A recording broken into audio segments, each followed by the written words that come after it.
So thanks everybody. Welcome to the Hennepin-University Partnership webinar series. Today's webinar is titled Promoting Equitable Urban Canopy and is presented by researchers affiliated with the Minneapolis-St. Paul Long-Term Ecological Research Program, or MSP-LTER. My name is Margaret Stumbo-Turvey, and I'm a senior project manager with the Hennepin-University Partnership.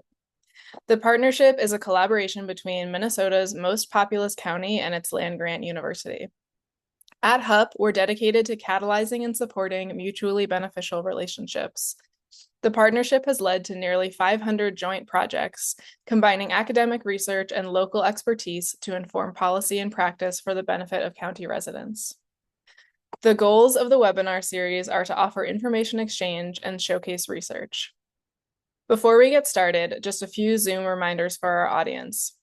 Your audio, video, and chat are not enabled, so if you need any support from the Hub team, please use the Q&A function.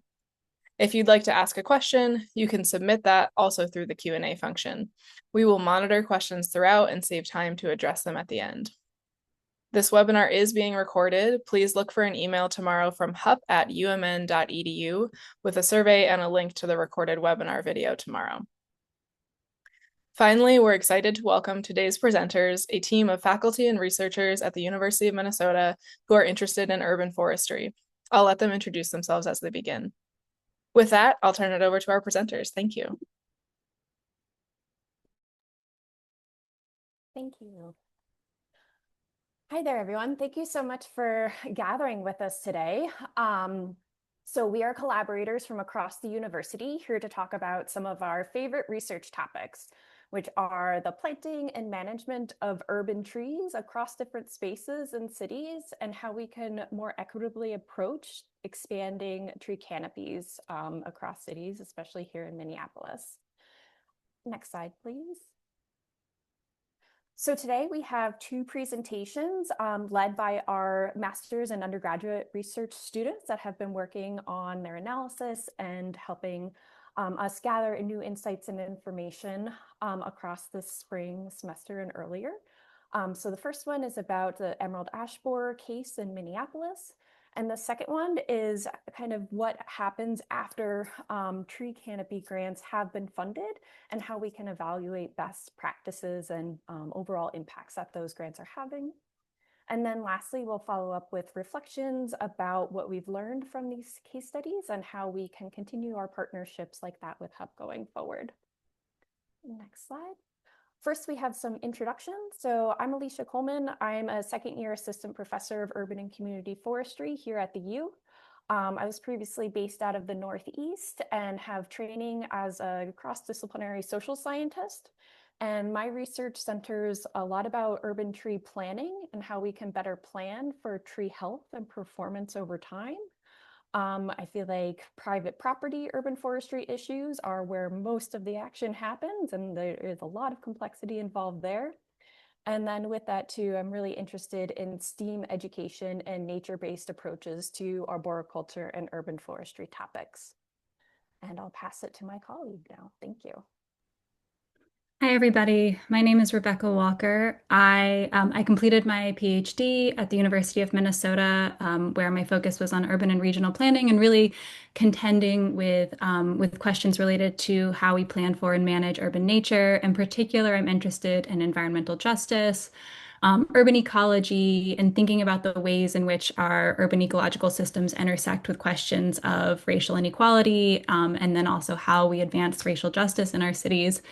After completing my PhD, I was at the University of Illinois as an assistant professor in the Department of Urban and Regional Planning, and I am really excited to share that I will be returning to the University of Minnesota beginning this fall for a one-year research fellowship in the geography department, and then the following year starting as an assistant professor also in the geography department.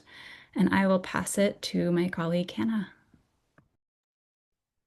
Hi, everybody. I'm Hannah Raymer. I'm currently a policy research fellow at the Humphrey School. And my research interests are really around environmental justice, planning and policy, and especially in urban context, environmental history, and urban agriculture. And all of those interests have led me, I'm going to be starting a new position in the fall in the Urban Studies program. with doing some teaching and advising. And with that, if any of you have any internship opportunities that you're looking to publicize now or in the future, we have some really excellent students. So feel free to reach out going forward about any of those research interests, or if you have an internship to publicize. And next slide, please. So Margaret mentioned at the beginning that we're all affiliated with the Minneapolis-St. Paul Long-Term Ecological Research Project, which is a mouthful, and we usually just call it the MSP-LTER. And so that's a kind of an umbrella project. It's funded through the National Science Foundation and is a network of researchers across the university, social scientists, as well as natural scientists, looking at environmental processes in the Twin Cities metropolitan area, how the goal, the long-term part of it is to collect data over many years, hopefully many decades, to try and get at those dynamic processes and feedback loops between natural systems and also social systems and how they unfold and are related to each other. And one of the streams of that research, there are a bunch of different ones, surface waters, pollinators, a bunch of different things, but one of those research streams is around urban canopy. And one of the projects in the urban canopy topic is emerald ash borer and a case study of Minneapolis. And I'm going to hand it over to some of our top-notch, excellent research assistants that you'll hear about that case study from. So you'll hear from Salma El-Sakari as well as Olivia Sepich. Next slide. All right. Can you hear me okay? Great.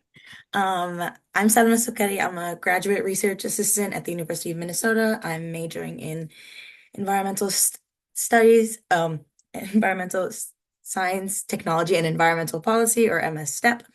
And I'm really excited to be here to share insights on this topic that's incredibly important to our urban environment and our communities here in Minnesota, the emerald ash borer, or EAB, and its overwhelming impact on our urban forests.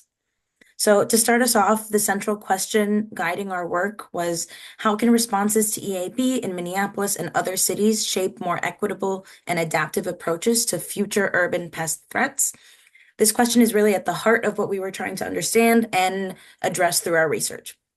So over the past year, our team has conducted over 50 interviews with a diverse range of stakeholder groups involved in this topic, and we coded 10 high priority interviews for this presentation, and we're working through the remainder of them.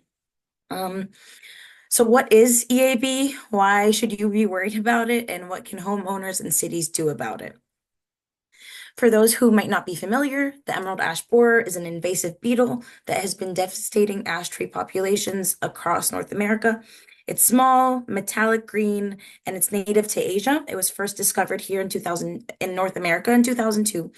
Its larvae feed on the inner bark of ash trees, disrupting the tree's ability to transport water and nutrients, ultimately leading to the tree's death within a few years of infestation. It's a silent killer, and by the time you see the signs, it's often too late.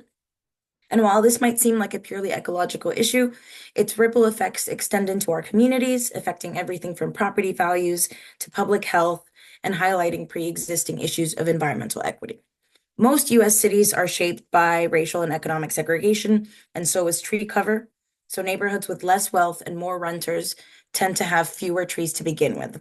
And as a result, even race-neutral EAB policies are likely to have unequal impact unless equity is intentionally built into the response. In Minnesota, there are approximately 2.65 million ash trees, costing an average of $1,000 per tree to remove. And not to mention that ash trees were improving our stormwater systems by absorbing 1.7 billion gallons of water annually. Lastly, infected ash trees are brittle, they can fall at any moment, and this makes them a risk to public safety and private property. When faced with an EAB infestation, property owners and municipalities generally have two options: treatment, removal, or some combination of the two. Treatment involves applying insecticides to the ash tree. This can be an effective way to protect valuable trees, but it's not a one-time solution. It can cost up to $200 per tree, and it needs to be redone every 2 to 3 years. And even then, it's generally only effective with trees that still have over half their canopy intact. On the other hand, removal is often the only option for heavily infested or dead trees. It can be a substantial expense, potentially costing thousands of dollars per tree. And even after removal, there's a long lag before replacement trees can provide those same environmental and community benefits. The sheer scale of ash trees in our urban landscape makes this a monumental financial challenge for many communities and individual homeowners in Minnesota. In some Minnesotan communities, ash trees can compromise up to 60% of the total tree canopy. So we're going to delve into how Minneapolis is responding to this challenge, and more specifically, how this response can be shaped to be more equitable, adaptive, and set a precedent for how we will handle future urban pest threats. Minneapolis first detected EAB in 2010, and since then, the Minneapolis Park and Recreation Board, or MPRB, has been at the forefront of managing our urban canopy. They are responsible for the health of our public trees, and with approximately 40,000 public ash trees, representing 17% of our canopy, they have a very significant task on their hands. What's even more worrying is that private ash trees are estimated to be 2 to 5 times more than those on public land.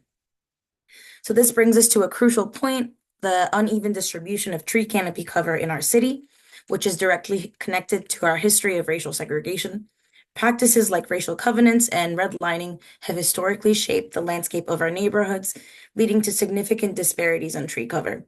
This means that even neutral one-size-fits-all policies, like those addressing EAB, can have unequal impacts on different communities and possibly exacerbate existing inequities. This slide visually represents these disparities, showing the varying percentages of tree canopy cover across different areas of Minneapolis. You can clearly see the differences, particularly when looking at areas like Southwest Minneapolis and North Minneapolis. This visual is why an environmental justice framework is critical to our discussion today. Before we look at how ash trees are managed on both public and private land, here's a quick breakdown of who's in charge of what. The park board manages most of the public trees, especially in parks and along boulevards. The city takes care of trees on other public property and handles things like permitting and enforcement.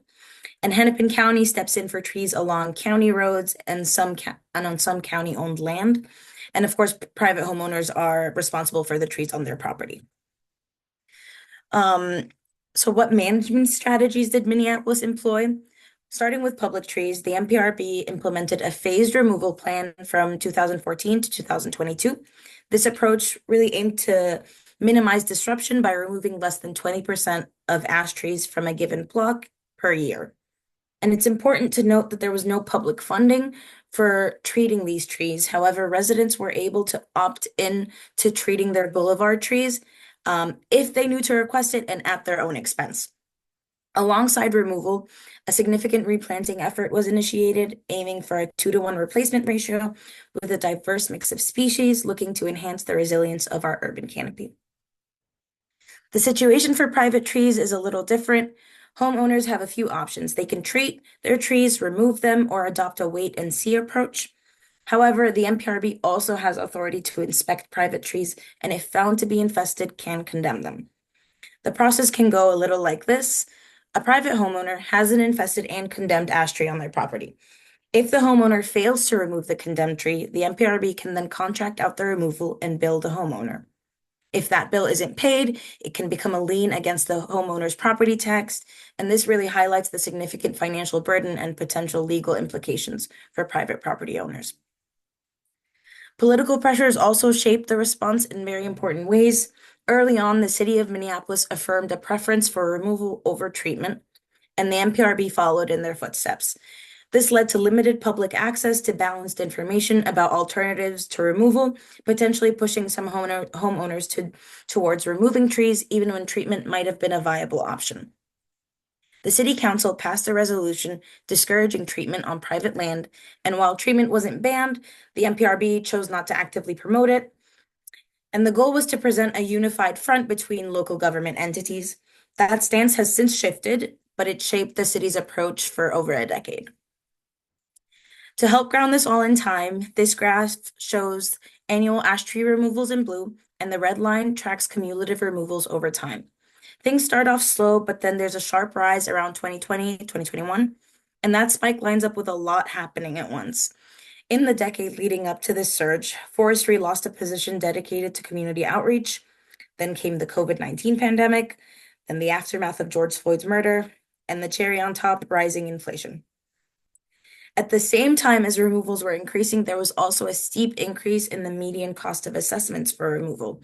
At the beginning of EAB, it was around $250, and by the early 2020s, it had reached a dreadful $1,000 median cost. But just as important as how many trees were removed is where. These removals weren't distributed evenly across the city.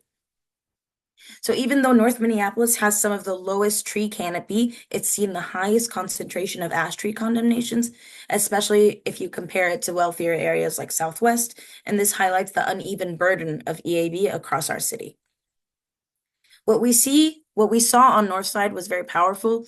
In the face of limited resources and uneven outreach, community members organized to raise awareness about EAB, educate neighbors on their options, and push for more equitable city responses. Before formal outreach really ramped up, much of the early organization on the North Side came from individual residents and grassroots groups like Parks and Power. Neighbors shared information, helped each other navigate confusing city policies, and started asking hard questions like why some neighborhoods were getting replantings faster than others, or why treatment options weren't being clearly communicated. Parks and Power even produced a series of 4 videos featuring community members sharing their experiences and calling for more transparency, choice, and accountability in how EAB was handled in the North Side. And we're going to link those videos in the chat. This kind of bottom-up organizing played a crucial role in surfacing equity concerns really early on, and it also helped push public agencies to think more critically about how they engage with historically under-resourced communities.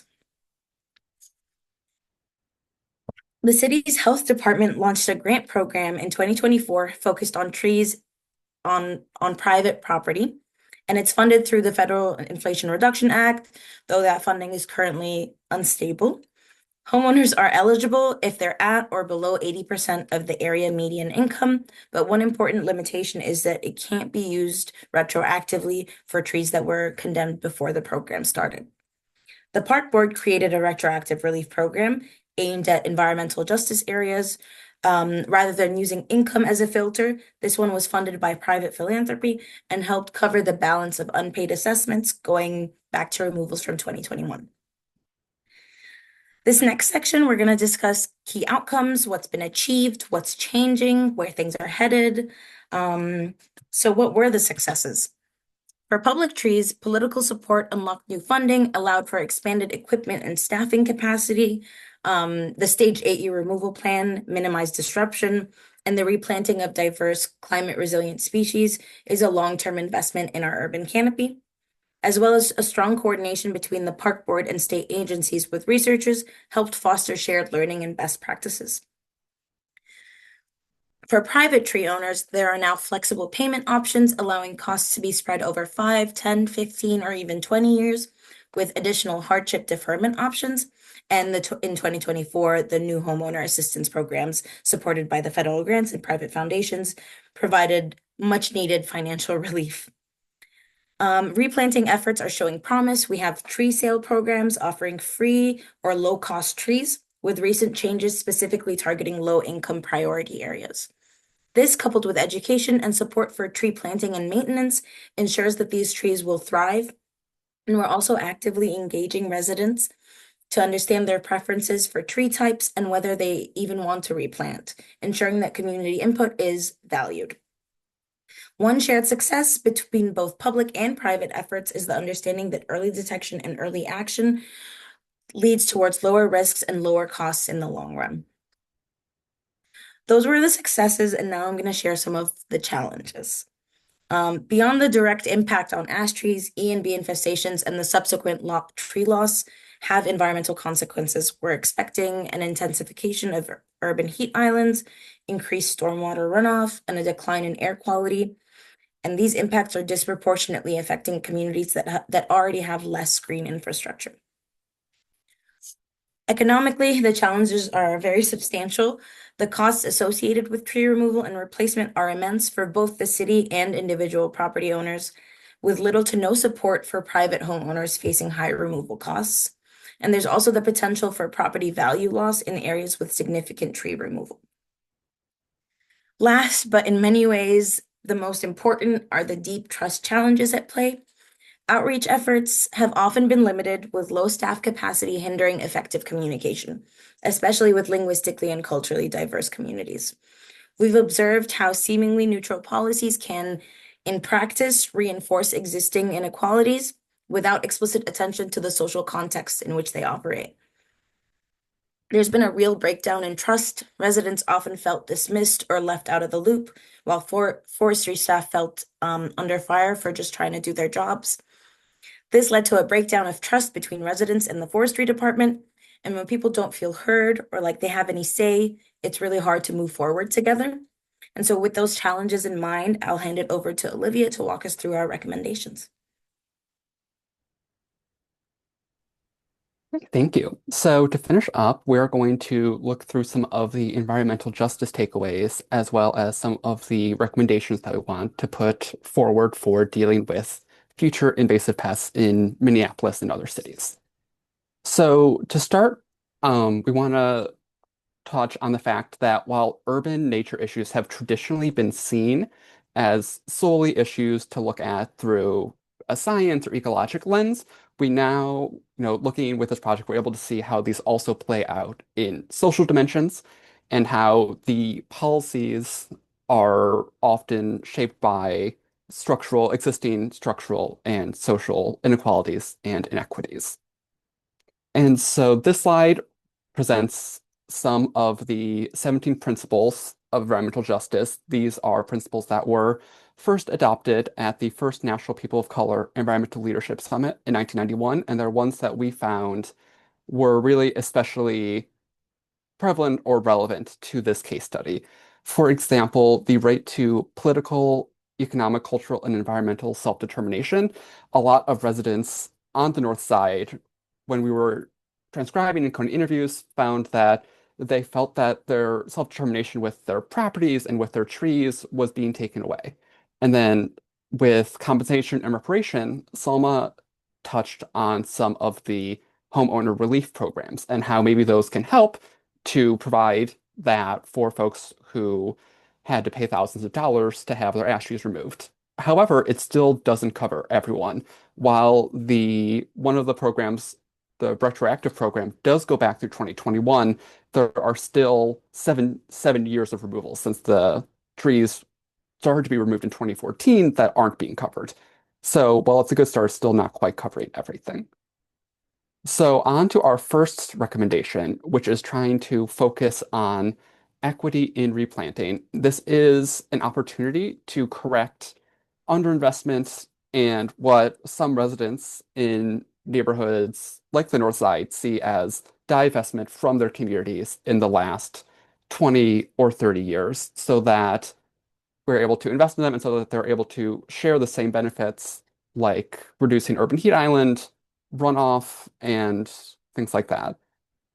Our other recommendation is not just giving information about the science behind EAB and not just telling them what to do, but trying to give them information and knowledge that they can actually use to make change in their own lives. Because just sort of teaching them this is what EAB is, this is what it does, that only helps so much when the NPRB comes and tells you that we need to remove your tree and it's going to cost you $1,000 and it's going to be a lien on your property tax. And so something that could be helpful would be, giving residents, especially those for whom maybe English isn't their first language, accessible multilingual tools so that they're able to better navigate the oftentimes kind of complex bureaucratic government forms and processes that they need to go through when they're dealing with these kinds of things. And then also creating neighborhood liaisons between, the NPRB and neighborhoods where there's been that kind of institutional trust that's broken down in order to build that up for in the future if there are issues like this again. So now I'm going to hand it off to Alicia to introduce the next presentation. Great, thank you, Liv. So I think at least we have a better close to home example of how different management responses can impact specific individuals or groups of people in very different ways. And overall, we always want to try to expand our urban canopy, but sometimes it's hard to evaluate how or if we're actually having an impact after programs like that. And so now I'd like to introduce Clara Von Dolen, who will be reporting out initial results from her master's thesis that aim to do just that, to see if environmental justice impacts are actually coming as a result of urban forestry funding. So thank you, Clara. Thank you, Alicia. Just making sure everyone can hear me all right. So hello, everyone. I'm really excited to get to share this work with you today, kind of my little guinea pigs for practicing this presentation. So it's very exciting to get to share. And I love to see the blue sky today, kind of helping us create these nature-related projects. So we're going to walk through some of these outcomes and reflections from urban and community forestry grants that were meant to improve climate adaptation and environmental justice outcomes in Connecticut. So in doing this research, we wanted to understand the urban forestry projects and grant money that funded these projects. We were particularly interested in the characteristics of the organizations that enacted these projects. And this came from a desire to understand what contributed to successful outcomes and how we can produce more of those successes. Like I said, this research took place in Connecticut. And thank you. So that is because urban forestry was identified in the Phase 1 report of the Governor's Committee on Climate Change as a vehicle to both reduce environmental injustices and climate impacts. And because of this, Connecticut distributed funding via targeted local grants with both urban forestry and environmental justice objectives and requirements. And our data came from organizations that received one of two grants. So one of the grants focused on climate adaptation goals and had significantly more funding, and the other focused specifically on capacity building and had a smaller funding award.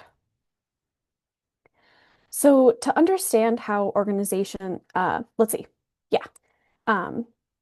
how organizations achieved these desired impacts, we used a specific evaluation process, which involved kind of this fun little graphic here. So we wanted to understand the grantee characteristics, like their capacity, such as personnel numbers, experience doing the work related to these projects, and financial position. You can kind of think of this as the composition of a seed, dictating how it will use different resources as it tries to grow. Then we have our inputs, such as project investments like rain, fertilizer, things like that. And that creates the output of a seedling, which is like kind of the products of the investment in the program. And this produces outcomes and impacts, so a tree that will help reduce climate impacts, etc., as our little metaphor here. So in understanding these grants, each had specific long-term impacts that were intended by project activities and outcomes, and their common goal was to address equity and environmental justice issues, reflected by the requirement that target areas for all projects really needed to be on Connecticut's list of environmental justice communities, and there were kind of two areas of these, which were distressed communities, identified distressed municipalities, and the environmental justice census blocks. This is also how we compared metrics such as tree equity scores, things like that. And then the kind of overall picture here is, did funding accomplish these goals from the organization's perspectives, and what kinds of impacts were we seeing in line with these particular intended outcomes? So projects funded by the first grant were 4 tree planting initiatives. We had these kind of three main impacts: increasing canopy cover, reducing climate impacts, and addressing equity issues. In terms of increasing canopy cover, we saw two that were able to directly accomplish this. One did not succeed, but did succeed in increasing tree equity distribution, and one did not have comparable historical data, which is something to remember for our future conversation as we progress here. Um, and oh, back slide if you don't mind. Thank you so much. So even though there was this small setback in canopy cover, all were able to contribute to reducing climate impacts, and all projects increased their tree equity scores according to the American Forest Tree Equity Tool. Thank you, Liv. So our next set of grantees, the second grant focused on increasing equity and capacity, and this involved one tree planting, a small, quite small tree planting, and then two projects focused on community engagement and organizational capacity programs. And this was really interesting because one involved building a tree nursery in part for educational purposes, and then one involved building really community-based urban forest understanding and management amongst the community. And the tree planting initiative had the only data for which we could compare tree equity scores. So some of them included screenshots of the tree equity map that we could compare to. And even though theirs decreased, this taught us a lot about what is important for successful outcomes. And unfortunately, this trend of sort of less successful outcomes continued across other intended impacts. So they did not see capacity increased, nor did they really consider it successful in improving urban forestry knowledge or promoting urban forestry as a climate solution, though the other two did truly experience all of these benefits and were able to deeply engage local residents. They increased the number of education events and trainings that they were able to perform, as well as hiring some more paid staff. And were also able to build significant partnerships and skill sets that they had previously not been able to. So grant funding amounts were not necessarily a deciding factor for success in these projects, and the projects that saw grant funding produce their intended impacts had organizations with 6 kind of primary characteristics, and these were strong partnerships, personnel and monetary capacity, right? So kind of a balance between those two, and then project and mission alignment. So how in line were the pursuits of these organizations with their kind of core mission, as well as their motivation, what were they driven by in terms of this project? Related experience, this could be whether it's community engagement, volunteer mobilization, or honestly just experience with, tree planting or mobilizing partners for that purpose.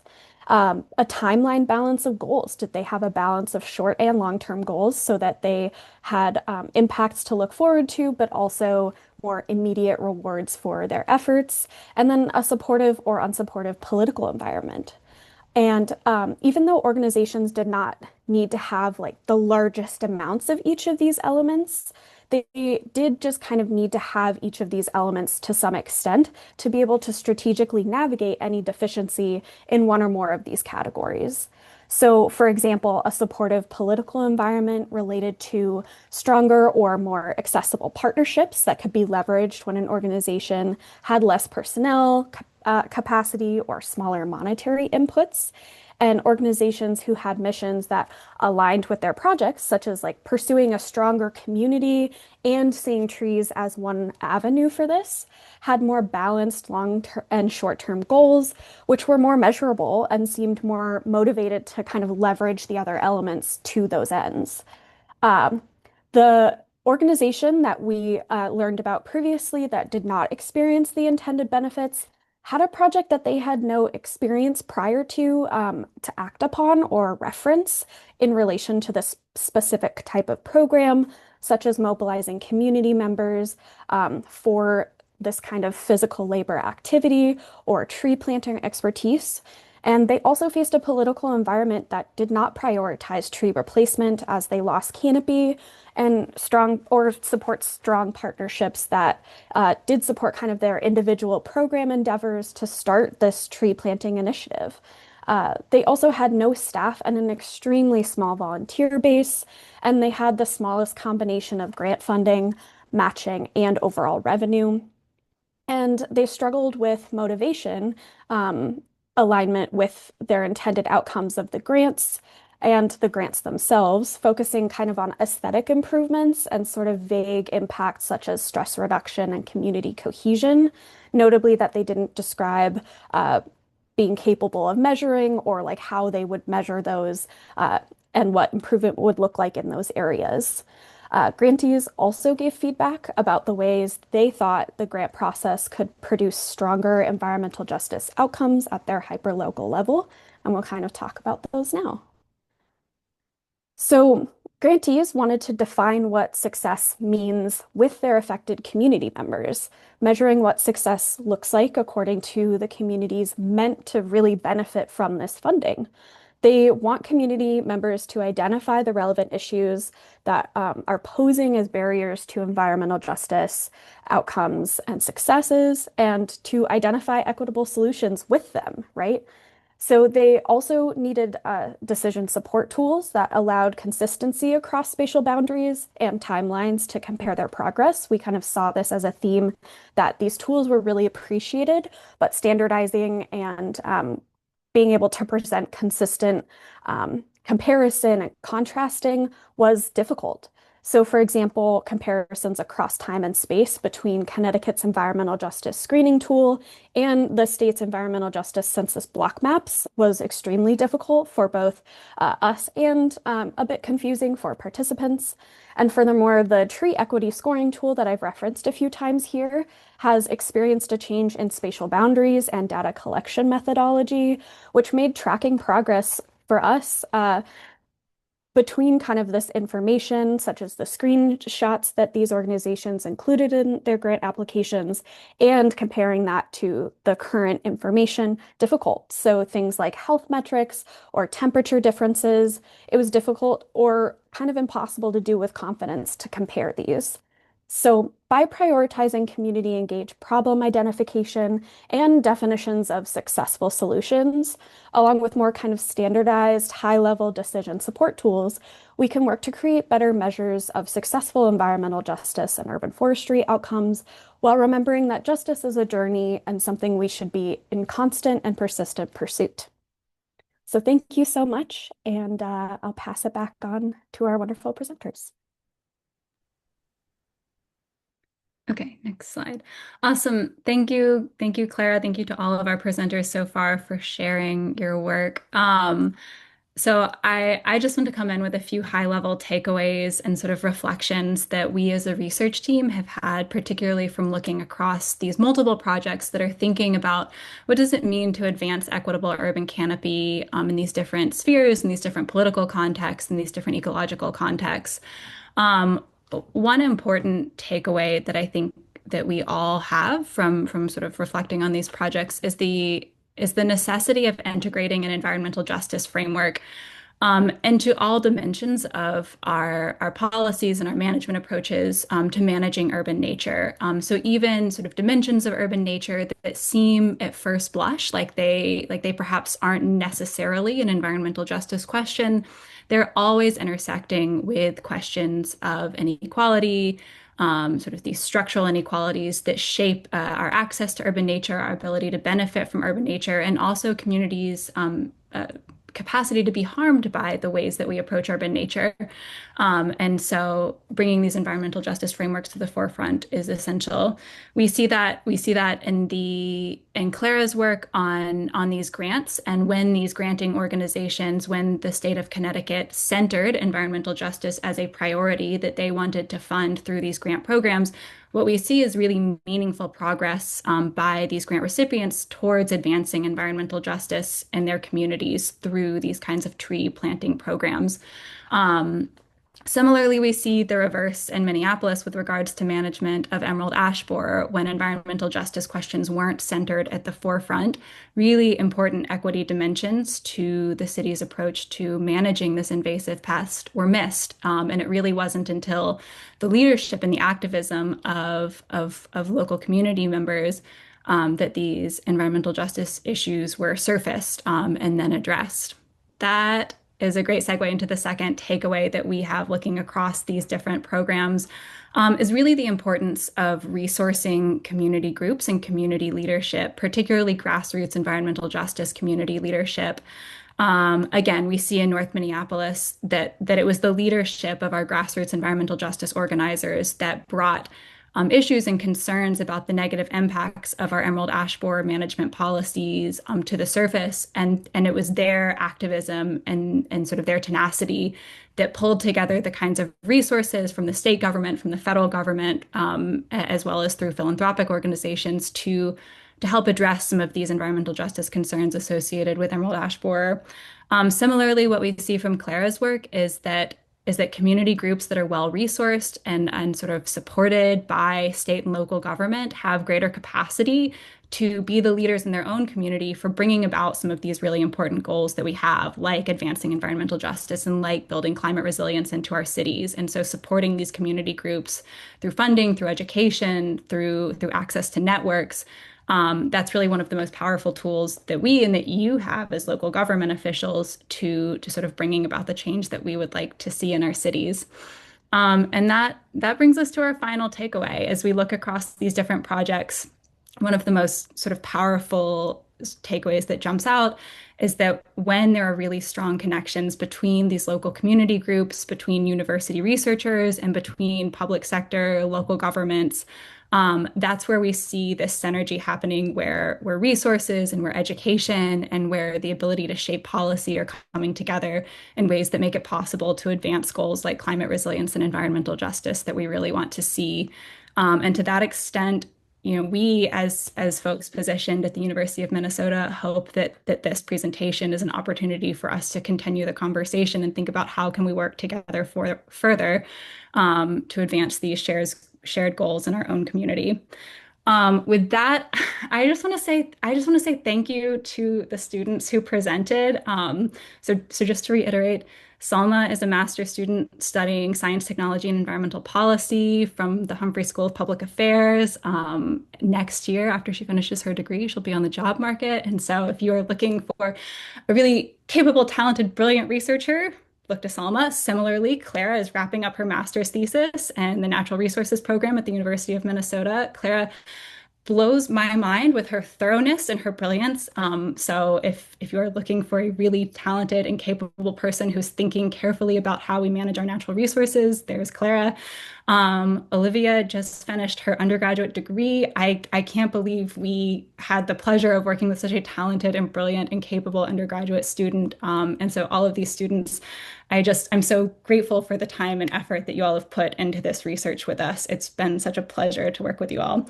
And thank you to our audience members. With that, I will stop talking and we will take questions. But thank you all. Yeah, thank you all for your presentation.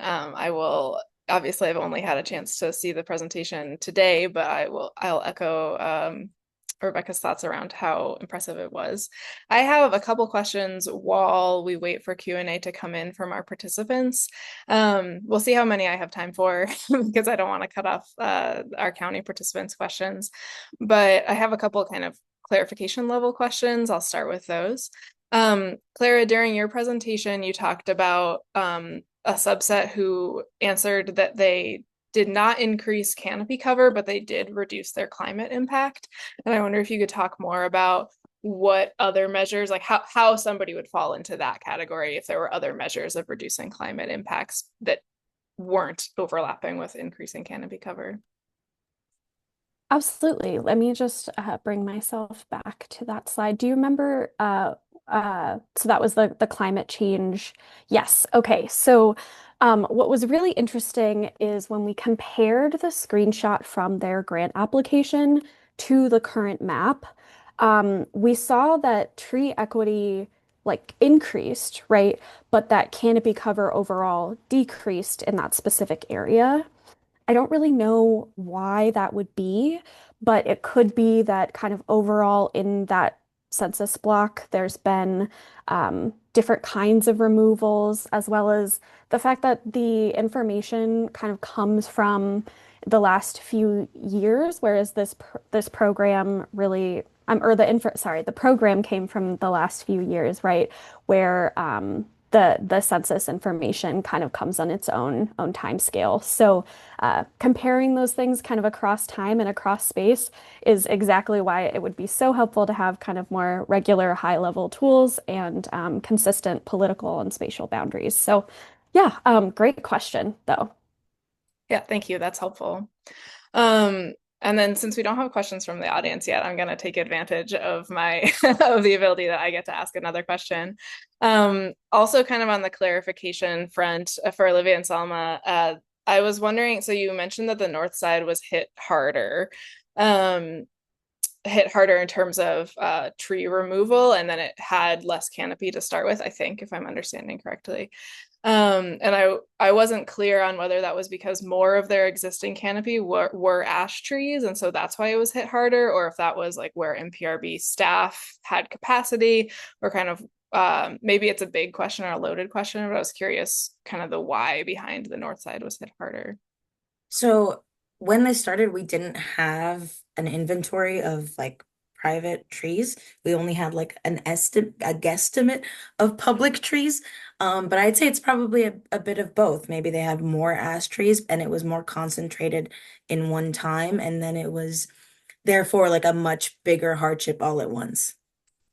But feel free to add anything, Hannah. Yeah, it's a really good question. The MPRB is one of the best resourced forestry departments in the whole state, and they are one of the few communities that's able to actively scout for EAB on private property. And they do so in all parts of the city. There are different teams of tree inspectors in each kind of forestry management district. And so they're investing in some similar efforts in scouting, but yeah, it's really hard. No, most community, well, I won't say many communities have inventories of public trees, and Minneapolis had one completed like right as the EAB was being detected, which was really useful. Almost no one has any kind of inventory, certainly not a comprehensive inventory of private trees. There's some estimates of canopy cover, but not a very good sense of species. There's some anecdotal data that ash trees tend to be more common, a higher percentage of private canopy in lower income areas. They tend to be cheap trees. They tend to be pretty fast growing. And especially that was true in the period right after Dutch elm's disease, which was Dutch elm obliterated a really high percentage of the canopy, especially in the early 70s, 80s. And this is when a lot of the ash trees were planted as replacement trees. And so they were really hyper available at the time, really cheap, really fast growing. And so there's anecdotal evidence that's hard to detect, definitively, but anecdotal evidence that there's a higher concentration of ash trees on private land in low income areas, and not just in Minneapolis, but in other cities too. And then on top of that, so that like perhaps there are just more ash trees in North Minneapolis. That's one possibility. Perhaps like the scouting patterns are different in the different forestry districts. That's one possibility. Perhaps EAB spread more quickly in North Minneapolis for just a variety of like pest related reasons. That's a possibility. And there's a possibility that in other parts of the city, more resourced homeowners were just able to sort of proactively deal with their ash trees, either through treatment or removal before condemnations happened. And so it's just like a really thorny question to try to sort out like what exactly leads to that disproportionate rate of condemnation in North Minneapolis, and it's probably all of the above. Thank you. That was really helpful. We did get a couple questions from our audience members, so I'll start with the first one. Were you able to isolate the effects upon commercial and residential building that may have affected the canopy? And the question is in the Q&A if you want to read it as well.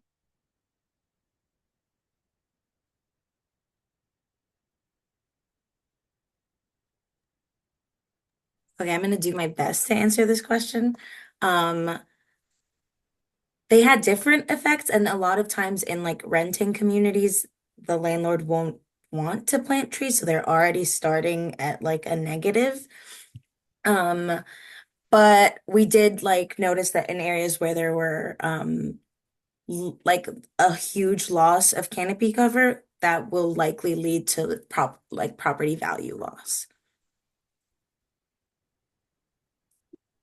But feel free to like add on to that. Yeah, it's a really good question. Sort of like what kinds of factors shape canopy cover in these different spaces, and whether it's residential, whether it's homeowner versus renter, whether it's a commercial space. I think Salma kind of hit the nail on the head with the hammer. Sorry, idioms are difficult. It's often a question of like resourcing and sort of like what kinds of priorities different land managers have. And maybe this is something Alicia can speak to a bit more broadly, but sort of like the relative trade-offs that all of us are working through as we think about our urban canopy between like the benefits that we get from our trees in terms of ecological benefits, environmental benefits, property value benefits versus the cost of managing the tree and how these different entities weigh those out. Yeah, I'll let Alicia add as. No, that's a great start. Yeah, I'd say it's something that we can detect if parcel ownership information is updated over time and can be compared for sure. But I feel like things are often scaled out to a neighborhood level because of the amount of spillover effects that individual properties have on each other. And then to more similarly cluster individual private landowners, such as a commercial business owner with a private homeowner. They would probably be dealing with the same type of management experiences, which would be very different from someone at a public level. So all to say, I think it's really important and it matters, but perhaps only at this very hyper-local scale, but at a citywide scale, neighborhood effects, I think are most telling for sure. I am going to get to our last question in just a moment. I just wanted to add another question that I had that I won't dive fully into is just that the Hennepin-University partnership is a program of the Center for Urban and Regional Affairs, which is separately doing a research project around the presence of investor ownership on single family rentals in North Minneapolis. So as you were talking, I was curious how that might overlap if that, a lot of single family homes are not owned, and they're also not owned by kind of mom and pop real landlords. So something interesting to think about. It's a really great question. And we've been in touch with the folks leading that study and tried to get a couple questions in their surveys to try to look at how these different types of land managers and property managers are thinking about their priorities with managing urban nature. And sort of a long-term goal for us is to do that kind of sort of remote sensing work to look at as different like types of ownership models change, do we see sort of measurable differences in the kinds of sort of urban nature that are produced? Like, are those big corporate landlords like actually reducing tree canopy and sort of the associated benefits with it because the risks and the costs of having tree canopy are too great and they're not on the ground and so they're not experiencing the benefits of that canopy. And so I think that's a really great question, something that our team is interested in. Yeah, I'm excited to hear that connection has been made. So I'll ask our last question. It's a question about funding and support. What role could the DNR have here or statewide for initiatives and funding? I think of the North Shore Forest Collaborative, which is a program to help private landowners learn about planting, protecting, and promoting climate resiliency on their own property. Such a great point. Minnesota DNR, like all states, has an urban and community forestry program. I didn't know our state is very well capacitated with new staff folks to distribute grant funding, similar to one that Claire presented in Connecticut, for a variety of different types of organizations with different goals in mind. So I say that, yes, they are very well positioned to be leading efforts like this. there are, I guess, a more private landowner, urban forestry focused coalition is not something that often exists outside of neighborhood friends groups or very, informal but powerful community mobilized groups. However, there's more than enough opportunity for that here. And I just want to add on, so one thing that I've been thinking a lot about as we've been reflecting on our EAB program, I think that there are a lot of initiatives that are important and necessary that help expand our urban canopy or our canopy cover broadly through these kinds of programs that fund planting on residential property. And that's important and makes sense because most of our urban landscape is privately held property, and most of that is privately held residential property. One big challenge that comes with that expansion of canopy on private residential land is then there are homeowners with a range of sort of capacity and income levels that are then tasked with caring for and bearing the financial burden of managing those trees. And so if we want to invest in expanding our urban canopy, it's not just making tree planting accessible, it's getting resources to homeowners for when these big costs come up, like I have to remove a tree or a tree is sick or whatever it is, like making sure the resources and the education and the empowerment are also in place so that people have the support that they need to care for urban canopy, which is a collective benefit on their privately held land. And so I think that that's a big takeaway for me from these programs and these projects as well. Well, thank you all again. That's our last question from the chat, and I selfishly got all of my questions answered as well. Big thank you to all six of you for sharing your time and your research with us. And thank you to our participants for joining us. We do have a feedback form for those of you who are still on the call. I will put it in the chat. Oh, sorry.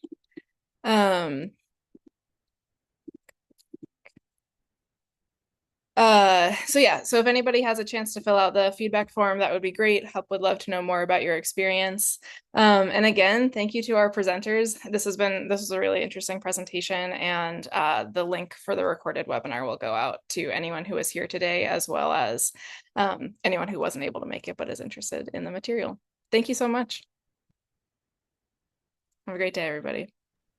Thank you.